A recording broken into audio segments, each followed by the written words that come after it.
La guerre. Toutes les guerres se ressemblent. Ce fut le résultat inévitable de la voie que l'humanité avait choisie.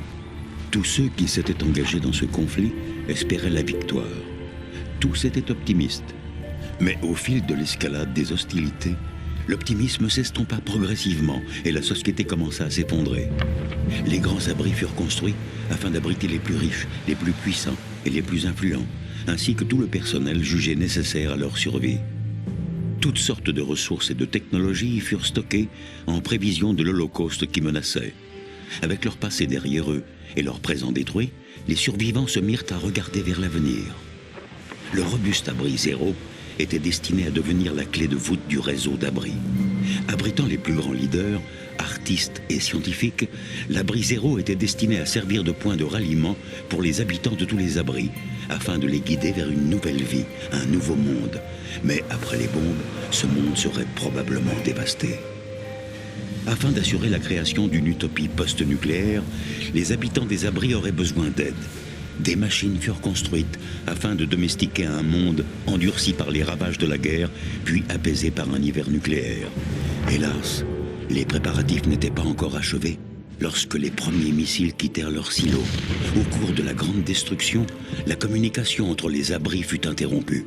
Plusieurs abris furent détruits. Les survivants se retrouvèrent livrés à eux-mêmes. Certains abris échappèrent cependant aux machinations de la guerre. Sur la côte ouest d'Amérique du Nord, un groupe de militaires émergea de son abri, quasiment indemne. Les soldats entreprirent une reconnaissance du désert et s'attelèrent à la difficile tâche qui les attendait. Ces survivants obstinés récupérèrent toutes les technologies des abris afin de les étudier, de les reproduire et de les préserver. Ils savaient que leur nombre faisait leur force, mais aussi que leur futur reposait sur leurs connaissances scientifiques.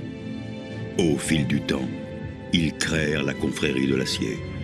La confrérie utilisa ses connaissances pour repousser les atrocités du désert. Ses membres s'autoproclamèrent les techno-sauveurs de l'humanité.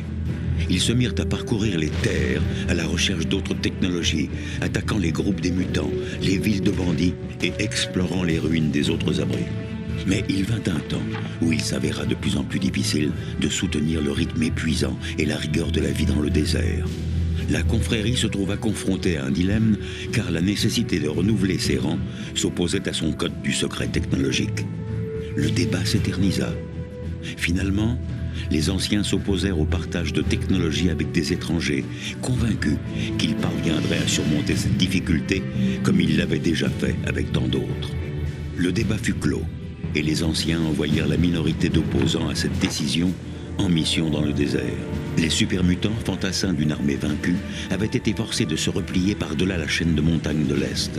La confrérie construisit des dirigeables et expédia les opposants à la poursuite des supermutants afin d'évaluer leur nombre et la menace qu'ils représentaient. Malheureusement, le franchissement des montagnes se solda par un désastre. Le plus grand des dirigeables se perdit au cours d'une terrible tempête. L'énorme véhicule fut gravement endommagé. Plusieurs petites sections furent arrachées de l'appareil. De nombreux leaders de l'expédition périrent dans la tempête. La fraction de l'équipage qui parvint à survivre lutta pour maintenir le dirigeable en l'air avant de finalement s'écraser aux abords d'une ancienne métropole. Cette cité se nommait autrefois Chicago. Épuisés, perdus et effrayés, les survivants évaluèrent leur situation et une fois de plus se remirent au travail. La confrérie avait beaucoup à offrir aux villages alentours. Au début, ils échangèrent des médicaments contre de la nourriture et de la main-d'œuvre.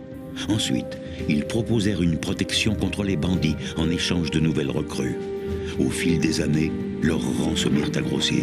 Séparés par la distance et l'idéologie des forces principales de la confrérie, la minorité était libre de forger une nouvelle confrérie de l'acier, reflétant les idéaux qui lui tenaient à cœur.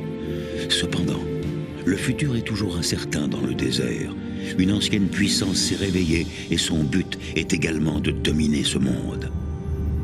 La vie de la confrérie est sur le point de changer.